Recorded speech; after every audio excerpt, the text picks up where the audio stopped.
myself SK Verma. Once again, I welcome you all on my YouTube channel, Easy Accountancy, the platform where you can learn accountancy in the most lubricated manner. एक ऐसा स्थान जहां पर आप accountancy के questions को, उसके concepts को बहुत ही आसान तरीके से समझ सकते हैं। और अभी तक हमने पिछले वीडियोस में अपने रूल्स फॉर अकाउंटिंग इक्वेशन को समझा था पिछले वीडियो में, और देखिए हम इस वीडियो में इसी को और आगे कंटिन्यू करेंगे, यानी कि रूल्स फॉर अकाउंटिंग इक्वेशन को हम इस वीडियो में कंटिन्यू करने वाले हैं। ठीक है, आप हमारा पिछला video related to rules for accounting equation जरूर देखें, ताकि आपको सारे के सारे रूल्स अच्छे से समझ में आ जाए। ठीक है, तो चलिए हम चालू करते हैं इसको।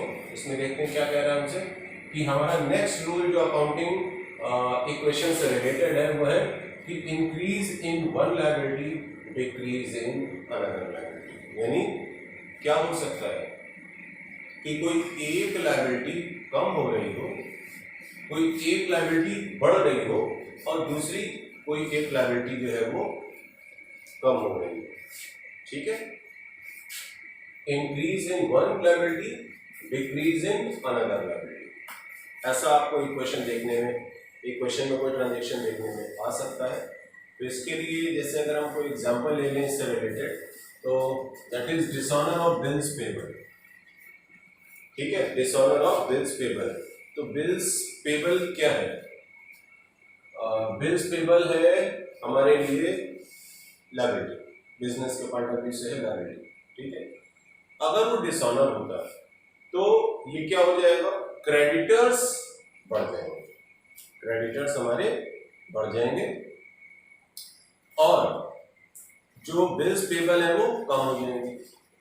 ठीक, यानी क्या हुआ, एक तरफ क्रेडिटर अगर बढ़ रहे हैं तो यानी लायबिलिटी हमारी बढ़ गई, और दूसरी तरफ बिल्स पेबल अगर डिसऑनर हो रहा है, इसका मतलब क्या है कि लायबिलिटी हमारी कम हो रही है। ठीक है, तो ये एक रूल आपको देखने में आएगा। तो इसमें आप क्या कर रहे होंगे कि इसका इफेक्ट बेसिकली लायबिलिटी साइड में पड़ रहा है। ठीक, तो आपको इसका इफेक्ट जो है लायबिलिटी, यानी ना तो इसका इफेक्ट कैपिटल पे आ रहा है, ना ही असेट पे आ रहा है, केवल लायबिलिटी पे आ रहा है, यानी एक्सटर्नल जो इक्विटी है उस पे आ रहा है। तो रिस्पेक्टिव हेड जो है वो इंक्रीज और डिक्रीज आपको करके दिखाने पड़ेंगे। ठीक है, तो अगर क्रेडिटर्स हमारे कम होते हैं तो बेसिकली क्रेडिटर्स यानी हमारे डेबिट हो गए, कम हो गए, और बिल्स पेबल अगर हमारे क्रेडिटर्स अगर हमारे इंक्रीज हो रहे हैं तो यानी वो क्रेडिट हो गए। बिल्स पेबल अगर हमारे कम हो रहे हैं तो इसका मतलब वो डेबिट हो गया। बिल्स पेबल अगर हमारे बढ़ रहे हैं तो यानी वो हमारे क्रेडिट हो गए। ठीक है, आगे देखते हैं कि इसी में क्रेडिट यानी लायबिलिटी से रिलेटेड एक कॉन्सेप्ट और भी हमारा, decrease in one liability increase in another liability. यानी कोई एक लायबिलिटी कम हो रही है और साइमल्टेनियसली कोई दूसरी लायबिलिटी बढ़ रही है।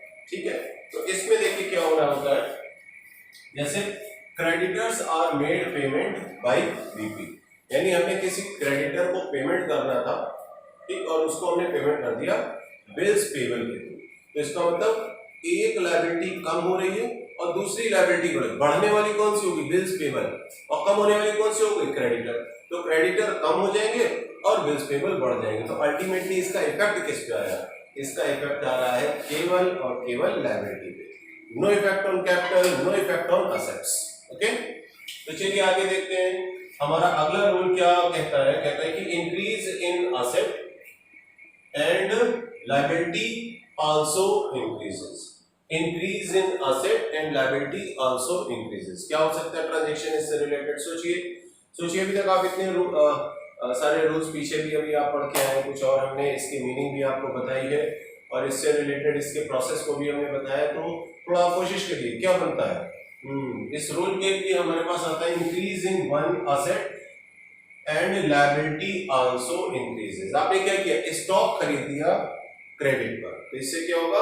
असेट इंक्रीज करेगा। स्टॉक क्या है? असेट, और आपने इसको खरीदा क्रेडिट पर, तो इससे एक तरफ तो असेट इंक्रीज करा, दूसरी तरफ हमारी लायबिलिटी यानी कि क्रेडिटर भी इंक्रीज कर रहे हैं। ठीक है, तो लायबिलिटी इंक्रीज करेगा, यानी कि यहाँ पर इस एग्जांपल के अकॉर्डिंग हमारे क्रेडिटर इंक्रीज कर रहे हैं। दूसरा नेक्स्ट रूल अगर हम देखें तो कहता है कि decrease in asset liability also decreases. Decrease in asset liability also decreases. तो इसका इफेक्ट अगर आप देखें, इससे रिलेटेड ट्रांजैक्शन अगर हम देखें तो ट्रांजैक्शन हमारे पास क्या आ जाता है, ट्रांजैक्शन है हमारे पास डिक्रीज इन असेट। रूल के अकॉर्डिंग फिर से देखिए, decrease in asset liability also decreases. हमने क्या किया, किसी क्रेडिटर का पेमेंट कर दिया, क्रेडिटर का पेमेंट कर दिया तो लायबिलिटी कम हो गई।